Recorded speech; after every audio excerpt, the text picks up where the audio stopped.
சூப்பராக டக்குன்னு ஒரு சிக்கன் கிரேவி எப்படி செய்யலாம் அப்படிங்கிறத நம்ம பார்க்கலாமா? இப்போ குக்கரில் 1/2 கிலோ சிக்கனை போட்டுக்கலாம். இது கூட 2 பெரிய வெங்காயம், 3 தக்காளி, இஞ்சி பூண்டு விழுது ஒரு 3 டேபிள் ஸ்பூன், மல்லித்தூள் 1/2 டேபிள் ஸ்பூன், மஞ்சத்தூள் 1/4 டேபிள் ஸ்பூன், மிளகாய்த்தூள் 1 table spoon, garam masala 1 table spoon, மிளகுத்தூள், ஜீரகத்தூள், சோம்புத்தூள் இது எல்லாமே 1 டேபிள் ஸ்பூன், போதுமான அளவு உப்பு, புதினா இலை, கொத்தமல்லி இலை இதெல்லாம் போட்டு எண்ணெய் கொஞ்சம் ஊற்றிக்கலாம். கொஞ்சம் தயிர் போட்டுக்கலாம்.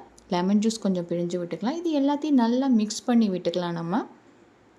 இதை நல்லா மிக்ஸ் பண்ணி விட்டுட்டு இதை நம்ம குக்கரை மூடி ஒரு 2 விசில் நம்ம விட்டு நம்ம எடுத்துடலாம். நம்ம லைட்டாக வேணும்னா தண்ணி நம்ம ஊற்றிக்கலாம்.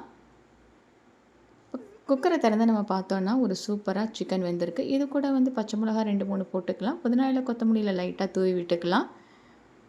மிளகுத்தூள் லைட்டாக போட்டுட்டு நம்ம இறக்கணும் அப்படின்னா ஒரு சூப்பரான டக்குன்னு ஒரு சிக்கன் கிரேவி ரெடி.